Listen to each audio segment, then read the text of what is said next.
You're listening to Seattle Real Estate Podcast. What's up, everybody? I'm Sean Reynolds, the owner of Summer Properties Northwest, Reynolds & Kline Appraisal, and your host of this episode of the Seattle Real Estate Podcast. What is going on today? Well, we're taking a look at Puget Sound homeless shelters expanding and landlords challenging the eviction moratorium. That's what we got going on here in the Puget Sound area.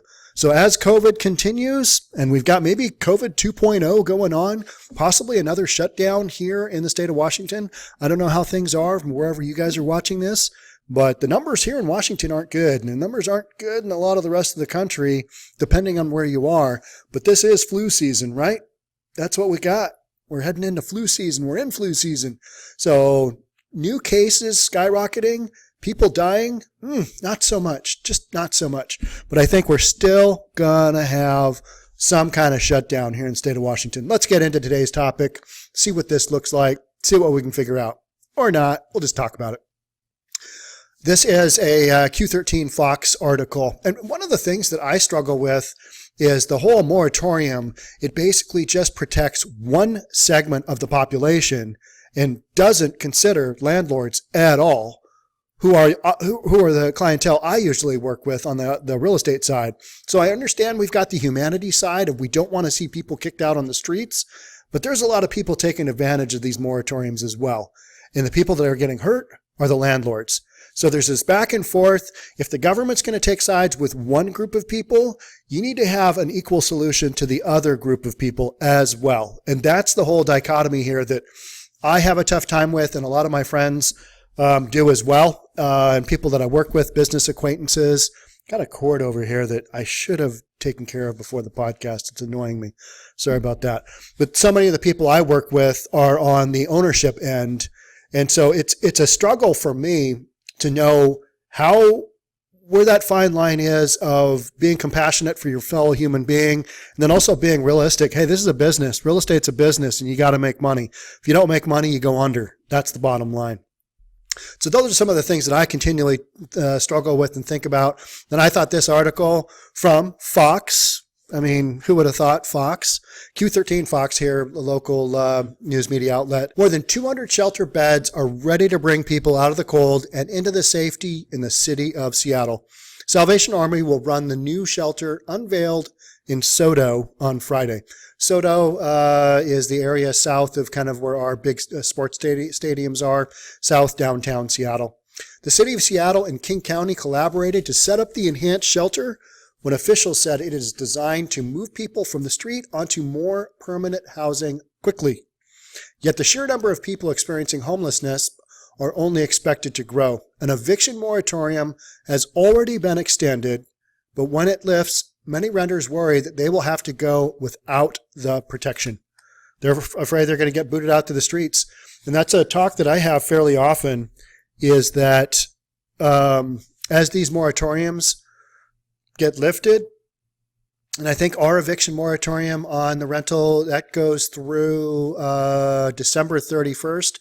As these things start to get lifted, I'm guarantee you our governor will extend that one out. But as these things get lifted, you are going to have a mass of evictions and foreclosures on the mortgage side as this kind of backlog of stuff that's just jammed up in the system kind of pops through on the other side. You're going to see that. And so you are basically, like in this article, I'm going to basically, spoiler alert, but there's a guy who says, kick the can down the road. That is what's happening. You are just delaying the inevitable for so many of these scenarios, and then it's going to happen all at once. And the social workers and people in charge of social welfare are going to be overrun with this scenario. So if you lose one day, you lose rent, said Alicia Wilson. She and her husband, Willie Peterson, have been struggling since the summer. Unemployment payments helped after losing their jobs, but a slow market has dragged on. Months later, they would learn even more bad news. Willie's daughter, 15-year-old September, is now in a Tacoma hospital after being diagnosed with stage 3 cancer. Us not having jobs and this happens, it feels like there is no end to it, said Willie Peterson. Doctors say treatment will take 36 months. Months and unexpected bills the family say they cannot afford, but except for the eviction moratorium, the family believes that they would be on the street by now. Really what we're doing is just kicking the can down the road. That's the quote I'm referring to, said property owner 𝒔𝒕𝒍𝒆. Jevons says, while the moratorium gives renters some breathing room, he feels like he is running out of breath. He joined a suit filed by the Washington Business Properties Association that is challenging the moratorium, claiming that without relief, both renters and property owners will suffer. Who is going to want to buy a property with a tenant who is not paying rent, said Jevons. That is a really good point. If you've got a tenant in a property and they haven't paid rent and you can't get them out, that property is no longer marketable. You have infringed on the seller's ability to get that property moved, and that's crazy. We've never been in a situation like this for such an extended period where property owners basically don't have the right or the ability to do what they want with their property. They have mandates from the government. This is what you're going to do. So there's got to be a flip side to that, and we're not really seeing that. And that's what this lawsuit is about. I think a lot of people are under the impression, oh, well, landlords have just a ton of money. They can figure it out. They can make it go. Not true. So many landlords that I work with specifically or have worked with over the years on the appraisal side, guess what? They own one or two properties. They're struggling just like everybody else. They have worked super hard to save up their money for that down payment, which is more than a normal house payment because it's an investment property. Greater odds of it going back to the bank. They've worked hard to keep their credit clean because it takes a greater credit score a lot of the times to get an investment property because, again, the lenders don't want to lend on those. They want to lend on owner-occupied properties more so. So these people have hustled. They have saved. They've done everything that they can to get that investment property. And now the government is saying, yep, you can't move those tenants out who haven't been paying for 6 months, 7 months, 8 months. And now you have a non-marketable property. Where is the other side, the justice for those homeowners in that situation? In the state of Washington, you just don't hear about that because that's just kind of the political environment we're in. But you've got a lawsuit here that's happening, and I've seen the lawsuit, and it makes sense. So there's that whole flip side. You don't want to see people kicked to the street. But then again, I mean, if you can't pay rent, that's the deal. You got to figure out where you're going to go. You need to be able to rely on government officials and social programs and those kind of things to get you by, get you through. And that is the struggle right now because there just isn't enough to basically take care of everybody. And that's why you've got thousands of homeless people just kind of running rampant because there are no cleaning of the camps right now. And people are just posting up wherever. And due to the restrictions with the coronavirus, there's no end in sight. We're just not seeing it. So this is a very big, very real big problem that is ongoing that I don't see a happy ending here in the very near future. But at some point in time, we will have these rent eviction moratoriums lifted, and I'm afraid of what that's going to look like. That's going to be a bloodbath. So this week, the Low Income Housing Institute opened a new tiny home village in Tacoma that can house 60 people. In the North Sound, empty commercial space is being considered by the city of Everett and county government for renovations to accommodate expanded homeless shelter capacity.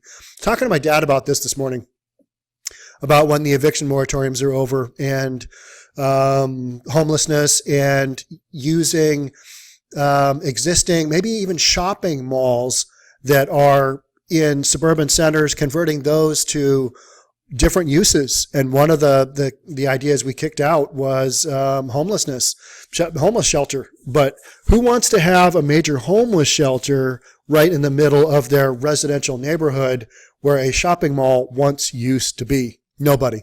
But empty commercial space, if it's on a fringe area that doesn't impact a ton of other businesses or residences, maybe.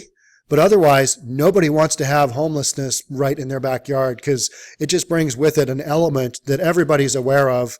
We understand people need shelter, they need housing, but the element that homelessness brings with it, just the higher crime rates, the garbage, the drugs, that's what people don't want to deal with. And so got to get that squared away somehow. I'm just not sure how that's going to happen.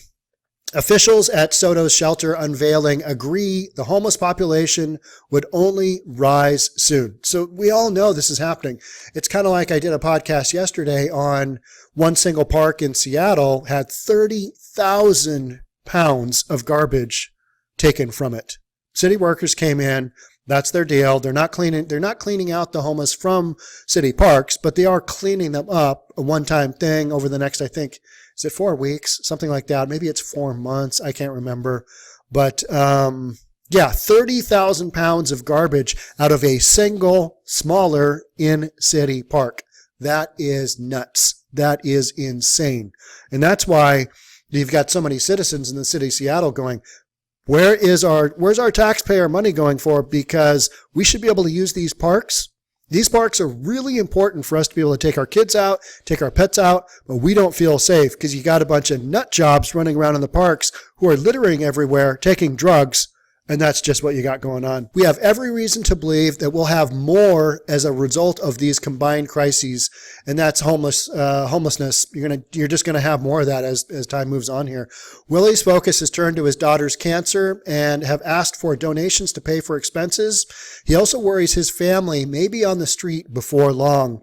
We thought everything was going well, he said. Now our plate is full. Governor Jay Inslee's office shared the following statement with Q13 News in response to the legal challenge. COVID-19 has hit Washington hard, particularly among the most vulnerable. The governor believes the emergency actions he has taken during the pandemic are valid and necessary, including measures to protect from homelessness, financially insecure individuals teetering on homelessness. That's fine. Provide a solution for the other side. Provide some funding for landlords who are making payments out of their own pockets. If you're going to cover one side, got to cover both sides. That's fair. But instead, the landlords are basically just taking the brunt of this battle. They're having to pay because their lenders aren't saying, oh, you know what? Oh, your tenants aren't paying. No, you don't have to pay either. No, landlords and on most investment stuff, you do not want to not make a payment. Most investment mortgages, you do not want to make a payment for whatever reason. So mortgage forbearance, not really an option in the investment world. That's just reality. If you're a landlord, you're going to keep making your payments. You're going to deplete your savings, whatever it takes. And maybe for a lot of these landlords, there's a lot of landlords that I've run across that are older individuals. They are retired. This is their income. This is their retirement plan. And when all of a sudden you take away their income, guess what? They're in the exact same boat as well. They no longer have income. They can't afford their own mortgage. It all links together. So what Governor Jay Inslee, in his infinite wisdom, not really understanding business, has done is just tipped the scale to one side and gone, well, let's just hope for the best here. I know we got to cover these people. But the other side is there's a massive trickle-down effect, and all of this is interrelated. And when you take out one segment of this, guess what? Other segments fall as well.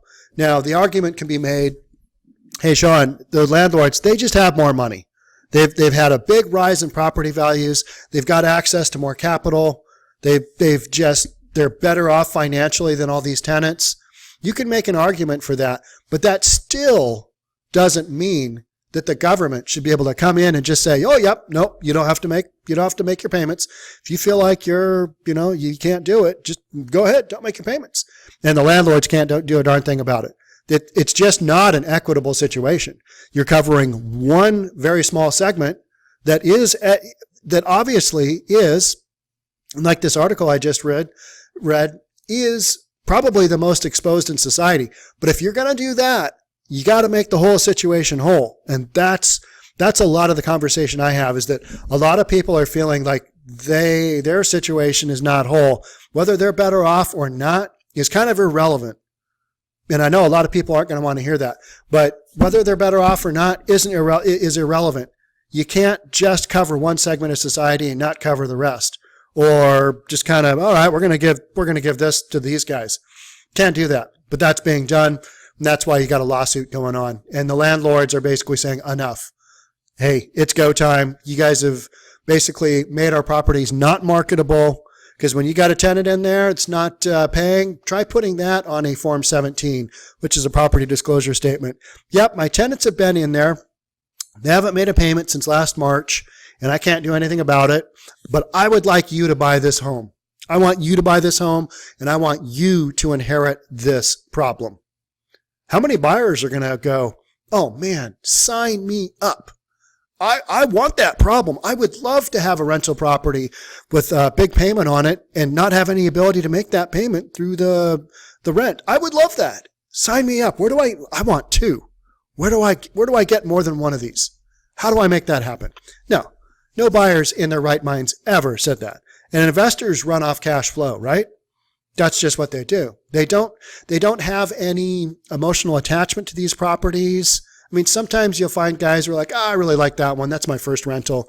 Something along those lines. You will see that, but it's pretty rare because investment properties are just investments. They are, did you make money on that? Did it appreciate? Did it cover the mortgage payment? Did it cash flow for you? Once you got it paid off, did it provide you a return that your investment said, yeah, this makes sense? Well, with all of these landlords right now in the state of Washington who are getting zero return, and not even zero, it's a big negative because they've still got maintenance, they've still got payment payments, they've still got taxes. How about we do a thing where we don't have to have these landlords pay taxes? How about we just abate those tax payments? That'll never fly. Why? Because that's a big portion of what is funding the state government's budget. So there are options to make this a little bit more reasonable, a little bit more equitable to the landlords, but we're never going to do that because we're in Washington and that's not what we do here. We just kind of make decisions, let them fly, and then everybody complains about it, and then we don't really do anything, and that's because of our leadership. So that's where we sit. So that is that's my take on the homelessness situation, which is rampant and out of control, and we don't have a solution for it. And yet landlords right now are hamstrung, not being able to sell their properties, not being able to evict tenants, unless there's a couple of very small criteria where you can get a tenant out. But I don't even bother, don't even try. And so the situation is basically for a large group of people that are doing this lawsuit, it's untenable, meaning this ain't going to work. So that's where we're at. That's kind of what I think. Got to do something. So this lawsuit, I will be reporting on this more because this kind of has a big impact on how things go. And I kind of think we'll have a second Rona shutdown of some sort. Won't be as bad as the first one. These are my predictions for Washington. I don't know what it is in your state or your city, wherever you're at. But let me know in the comments if you guys are seeing something wildly different than Washington. And because of your political leadership, probably have a wildly different response. But I know there's so many eviction moratoriums in place, and they're kind of making the whole investment real estate scene really wonky in large segments of the population because people are like, why would I want to buy rental property and rent it out? I mean, look at the exposure I have. Why on earth would I do that? And this is the first time this has ever happened, where the government has basically stepped in and said, here's what you're going to do and not do, and here's how we are going to basically make your property not marketable, which is a huge thing. It's a huge thing on the buy-sell end of thing, and it's a huge thing on the appraisal end of thing. Because if you've got a tenant in there, you have to put that on the report. Yep, got a tenant in there. There is currently a mortgage an eviction moratorium. This tenant hasn't made payments in XYZ. Here's the cash flow. Here's how that went. Why is there zeros rolling up in the income stream? Because the tenant hasn't made any payments, and they're in there, and they are hunkered down until lawsuit like this challenges this kind of thing. It's what we're doing here in Washington. So there you go. All right. Once again, I'm Sean Reynolds from Summit Properties Northwest, Reynolds and Kline Appraisal. Thank you so much for tuning in. Love to have you subscribe. I'll catch up with you guys on the next one. Bye for now.